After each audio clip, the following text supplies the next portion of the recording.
masakit na katotohanan ay tanggapin sana po ng tao sapagkat ito ay ikabubuti niya. Babalik po kami, mga mahal po naming sumusubaybay.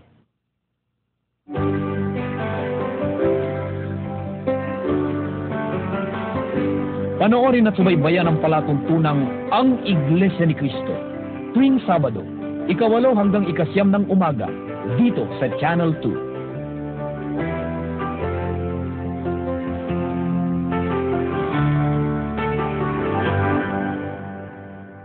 Mga mahal po namin sumusubaybay, samahan pa po ninyo kami sa isinagawang Bible Exposition sa Dagupan ng kapatid na Arnel Tumanan. Pakinggan po ninyo at babasahin ko po sa Juan 3:19 at 20. At itong kahatulan, na naparito ang ilaw ng sanglibutan at inibig pa ng mga tao ang kadiliman kaysa ilaw, sapagkat masasama ang kanilang mga gawa, sapagkat ang bawat isa na gumagawa ng masama ay napopoot sa ilaw at hindi lumalapit sa ilaw upang huwag masaway ang kanyang mga gawa.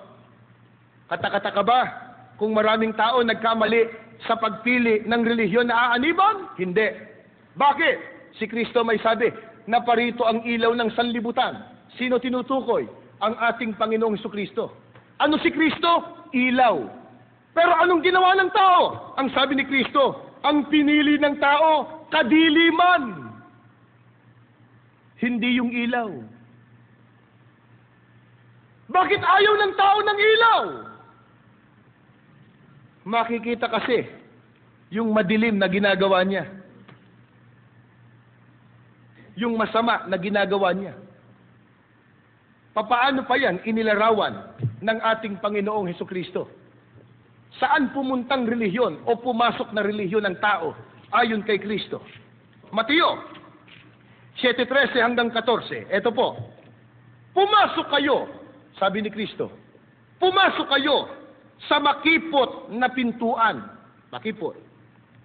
Sapagkat maluwang ang pintuan at malapad ang daang patungo sa kapahamakan, at ito ang dinaraanan ng marami. Ngunit makipot ang pintuan at makitid ang daang patungo sa buhay, at kakaunti lang ang nakasusumpong niyaon. Ayon po sa ating Panginoong Jesucristo, saan pumasok ang maraming tao? Ang sabi ni Kristo, yung tunay na daan o pintuan, makipot, makitid. Pero ang dinaanan ng tao, yung maluwang, malapad. Eh bakit? Maginhawa sa kanya yun eh. Wala siyang gagawin eh. Ayaw ko dito sa makitid. Ayaw ko dito sa makipot. Maraming bawal. Bawal maglasing, magbabagong buhay, sasamba ka, may pagkakaisa. Ay, ayaw ko dyan. Saan mo gusto? Dito sa maginhawa, maluwang, magaang, malapad. Pero anong sabi ni Kristo? Marami nga ang pumapasok doon patungo sa pagkapahamak. Ano katumbas? Hindi tunay na relihiyon, hindi tunay na iglesia, hindi ka dadalhin sa kaligtasan. Pero alin ang tunay? Yung makipot na daan, makitid na daan, makipot na pintuan, patungo sa buhay, patungo sa kaligtasan. Ano ba ang diferensya? Bakit ang tao ay hindi makapasok sa tunay na relihiyon, sa tunay na iglesia? Anong isa sa mga dahilan? Ayon sa pagtuturo ng mga apostol, 2 Timoteo 4:3 hanggang 4. Ganito po ang pahayag ng banal na aklat, dinggin po ninyo at babasahin ko. Sapagkat darating ang panahon na hindi nila pakikinggan ang wastong aral. Sa halip, susundin nila ang kanilang hilig. Mangangalap sila ng mga gurong walang ituturo, kundi ang mga bagay lamang na gusto nilang marinig. Ibabaling nila sa mga alamat ang kanilang pansin at hindi na nila pakikinggan ang katotohanan. Ang sabi ni Apostol Pablo, darating anyang panahon ang mga tao ayaw nang makinig sa tamang aral. Kaya anong hahanapin? Mangangalap ng mga gurong walang ituturo, kundi ang mga bagay lamang na gusto nilang marinig. Kaya ang hahanaping tagapagturo. ang ituturo yung gusto nilang marinig. Ano ituturo? O gusto niyong madoble ang kita ninyo? Ayan, dito kayo. Yung mga may sakit gagaling. Eto dito may himala. Gusto mong makarating sa Hong Kong. Gusto mong yung visa mo ay maaprubahan. Dito ka, itaas ang kamay. Dapat ba nating ipagtaka? Hindi po, hindi po. Bakit? Nakasulat sa Biblia. Ang sabi ni Apostol Pablo, darating ang panahon, ang tao ayaw na sa tunay na aral. Ang hahanaping tagapagturo, ang ituturo, yung gusto lang ng nakikinig. Kaya, pagka sinabi, halik kayo, dito kayo sa... Pwede po bang maimbitahan kayo sa Iglesia ni Cristo? Ayoko dyan, tatamaan yung bisyo ko. Ano pa isang dahilan? Bakit yung iba nagkamali ng pagpili ng relihiyon? Pakinggan po ninyo, ikalawang Tesalonica. Ito, usong-uso ngayon. 2:9 hanggang 11, ituloy na natin hanggang 12. Lilitaw ang suwail na taglay ang kapangyarihan ni Satanas. Gagawa siya ng lahat ng uri ng himala at nakalilin lang na tanda at kababalaghan. Gagamit siya ng lahat ng uri ng pandaraya sa mga mapapahamak, mga taong maliligtas sana kung kanilang tinanggap at inibig ang katotohanan, sapagkat hindi nila tinanggap ang katotohanan, ipinaubayan ng Diyos na sila'y malinlang ng espiritu ng kamalian at papaniwalain sa kasinungalingan upang maparusahan ang lahat ng pumili sa kasamaan sa halip na tumanggap sa katotohanan. Bakit yung iba nagkamali ng pagpili ng pag-anib sa relihiyon? Nadaya. Nalinlang. Ano ay pinandaya? Sabi ni Apostol Pablo, gagawa siya niya ng lahat ng uri ng himala at nakalilin lang na tanda at kababalaghan, gagamit ng lahat ng uri ng pandaraya sa mga mapapahamak. Ang isang ipinandaraya, milagro. At ano ang sabi ni Apostol Pablo? Kahit ang diablo, kahit si Satanas, gumagawa din ng himala. Kaya ang tao nadadaig, ang tao nadadaya, nalilinlang. Wala na ba tayong pag-asa? Laganap ang kasamaan, laganap ang kahirapan. Maraming nagugutom, maraming kalamidad. Walang matakbuhan.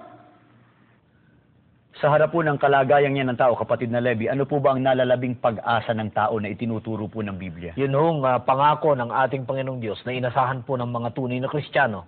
Gaya po ng mababasa sa unang Pedro 3:4, ganitong sabi at 13. Tuloy na po natin sa 18. Purihin ang Diyos at Ama ng ating Panginoong Hesukristo. Dahil sa laki ng habag sa atin ng Diyos, isinilang tayo sa isang buhay na pag-asa sa pamamagitan ng muling pagkabuhay ni Hesukristo. At sa isang pamanang inilaan niya roon sa langit para sa inyo. Ito'y hindi mawawala, masisira o kukupas. Kaya ihanda ninyo ang inyong mga isipan at pagkilos.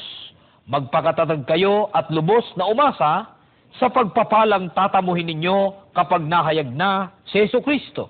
Nalalaman ninyong kayo'y tinubos mula sa walang kabuluhang pamumuhay na minana ninyo sa inyong mga magulang. Hindi na mga bagay na lumilipas tulad ng pilak at ginto. Pagkatapos pong banggitin ni Apostol Pedro na mayroong buhay na pag-asa sa pamamagitan anya ng pagkabuhay muli ng ating Panginoon Jesucristo. At ang pag-asang yan ay yan hong pamana na inilalaan doon sa langit. Isang kayamanan pong hindi mawawala, hindi masisira at hindi kukupas. Tiniyak po ng apostol kung sino ang makikinabang at mayroong pag-asa ganyan. Ang sabi po ng Biblia, nalalaman ninyo na kayo ay tinubos. Sa makatwid, kapatid na Michael, kailangang matiyak ng tao na siya'y makasama sa tinubos. At yung pantubos na tinutukoy, yung nasa 19, ang itinubos sa inyo ay ang mahalagang dugo ni Kristo. At batay po sa mga katotohanan ng nasa Biblia, madalas po naming ihayag sa inyo, Gawa 20:28, ang tinubos po ng mahalagang dugo ng ating Panginoon Jesucristo ay ang Iglesia ni Cristo. At ang tinutukoy po na bayan na yung hindi kukupas na pangako ng ating Panginoon Diyos doon sa mga tinubos, yan ho yung bayang banal, pagtahan sa piling ng Diyos, pagdating ho ng dakilang araw. Gaya po ng binabanggit dito po sa Apokalipsis, 21:1 hanggang 2 at 4. Pagkatapos nito, nakita ko ang isang bagong langit at isang bagong lupa. Wala na ang dating langit at lupa, wala na rin ang dagat. At nakita ko ang banal na lungsod, ang bagong Jerusalem, bumababang galing sa langit buhat sa Diyos, gaya ng babaeng ikakasal gayak na gayak sa pagsalubong sa lalaking mapapangasawa niya. At papahirin niya ang kanilang mga luha. Wala ng kamatayan, dalamhati, pag-iyak at sakit, sapagkat lumipas na ang dating mga bagay. Yan ho ang pag-asa ng mga tunay na mga kaanib sa loob ng tunay na Iglesia ni Cristo. Bagamat marami hong tiisin at mga pagsubok na pinagdaraanan, pero makikita po ninyo, mga kaanib po sa Iglesia ni Cristo yung nagtitiis, nagtitiyaga, lagi nang hahawak sa magagawa ng Panginoon Diyos, sapagat ang aming pag-asa pagdating po ng dakilang araw, matatapos ang lahat ng hirap sa buhay na ito. Na dyan sa pag-asa niya, kapatid na Michael, ay gusto po nating makasama, umari lahat po ng tao. Pero para makasama po sa pag-asang ito, ganito ang anyaya ng tagapagligtas na si Jesus sa 1:19. Batay po dito sa Revised English Bible, sa Pilipino na po. Ako ang pintuan. Sino mang pumasok sa loob ng kawan sa pamamagitan ko ay maliligtas. Sa Gawa 20:28, ang tinutukoy po na kawan ay Iglesia ni Cristo. Kaya yung sinabi ng ating Panginoon Jesucristo, pumasok sa loob ng kawan, pumasok sa Iglesia ni Cristo. Ang pangako niya, maliligtas. Kaya napakahalaga para ang tao ay magkaroon ng tunay na pag-asa na malunasan ang lahat ng suliranin niya sa paraang makarating siya sa bayan banal. Doon sa dakong perpekto na po ang pamumuhay at wala na pong kamatayan, wala na pong dalamhati. Kailangan lang po tiyakin ng tao na siya'y nasa loob ng tunay na iglesia. Hanapin niya yon, pumasok siya doon at doon niya isagawa ang kanyang paglilingkod sa Diyos. Para nang sa ganon, dumating man po ang araw ng kanyang kamatayan, dumating man po ang ikalawang pagparito ng ating Panginoon Jesucristo, ang paghuhukom, makinabang siya sa kaligtasan at buhay na walang hanggan na ipinangako ng ating Panginoong Diyos. Ito po ang ating hilingin na sana'y may sakatuparan natin sa ating buhay ang mga kalooban ng Diyos sa ating pong pananalangin. Ama na aming Diyos, pinupuri ka po namin. Sinasamba namin ang iyong dakilang pangalan. Amen. Dahil sa pamamalagi ng awa mo po sa ganitong mga palatuntunan, nahahayag ang iyong banal na kalooban. Amen.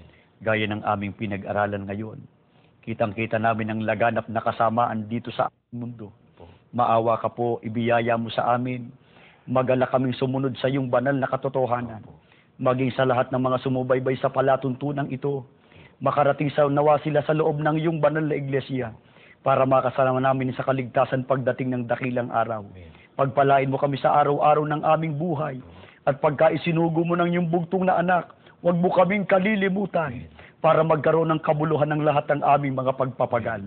Hinihiling po namin ang lahat sa ngalan po ng aming tagapagligtas na si Jesus. Amen. Amen.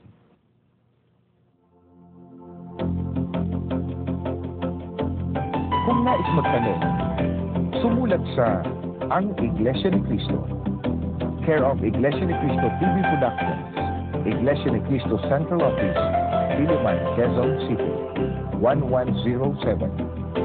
O kaya'y tumawag sa telepono bilang 924-4311 at 981936.